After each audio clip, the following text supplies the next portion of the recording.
Merci, Monsieur le maire, mes chers collègues. Donc, cette nouvelle charte a pour mérite essentiel de rappeler les engagements de la ville en matière de participation citoyenne. Parmi ceux-ci, la promesse d'un retour systématique sur les contributions exprimées au cours du processus de participation citoyenne est fondamentale. L'engagement des citoyens dans une démarche de participation citoyenne n'a de sens que si on explique clairement comment leur contribution a été prise en compte et, si celle-ci n'a pas été, pourquoi elle a été écartée. Cette notion est clairement abordée dans le point 5 de la charte qui porte sur la transparence et le contrat participatif, et nous serons bien évidemment particulièrement attentifs à ce que la ville tienne ses engagements sur ce point. Cependant, au-delà des principes généraux et des bonnes intentions exprimées, cette charte ne permet absolument pas d'avoir une vision plus claire de la politique que vous menez en matière de participation citoyenne.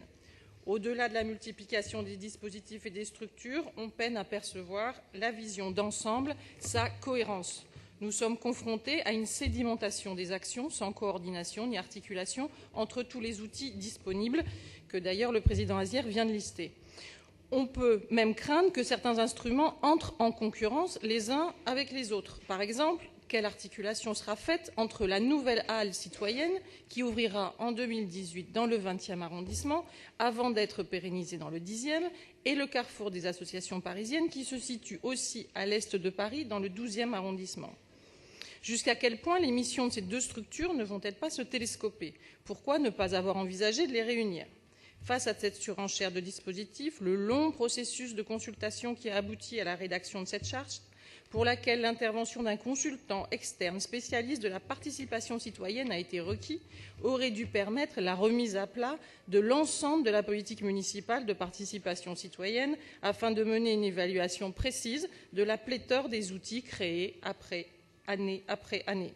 Ce travail n'ayant malheureusement pas été mené, notre groupe dépose un amendement afin qu'un paragraphe soit ajouté à la charte dans lequel la ville s'engage à évaluer continuellement non pas les processus, mais bien les dispositifs qu'elle a mis ou qu'elle mettra en œuvre.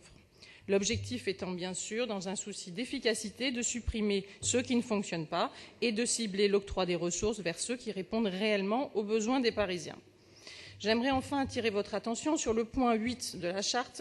Dans ce chapitre, vous vous engagez à promouvoir et à faire vivre les lieux civiques et démocratiques en citant explicitement les maisons de la vie associative et citoyenne. Comment peut-on annoncer en décembre vouloir faire la promotion des anciennes MDA et prévoir d'en fermer 4 le 1er janvier? Vous avouerez que l'exercice est assez contradictoire. Et ce, alors même que certains grands arrondissements manquent cruellement de lieux d'accueil pour leurs associations. C'est précisément l'objet d'un deuxième amendement que nous déposons, en cohérence donc avec la charte que vous nous soumettez aujourd'hui, afin de revenir sur la fermeture de ces 4 MDA. La vie associative est le premier vecteur de la participation citoyenne. Nous le savons tous, c'est l'ADN même des acteurs associatifs que d'impulser des dynamiques participatives. Et on ne peut que se réjouir de leur vitalité, bien que nombre d'entre eux se sentent aujourd'hui malmenés par la ville. Plutôt que d'une halle civique fourre-tout ou d'une nouvelle charte, les associations parisiennes ont besoin d'être soutenues concrètement. Elles ont besoin de locaux, d'informations juridiques ou encore tout simplement de moyens. Enfin, on ne peut que regretter que la réforme des MDA et le mode d'attribution des subventions aux associations aillent toujours vers plus de centralisation, en contradiction avec tous vos effets d'annonce. À trop étouffer la vie associative, on l'empêche de respirer et par conséquent, on freine le développement de la participation citoyenne.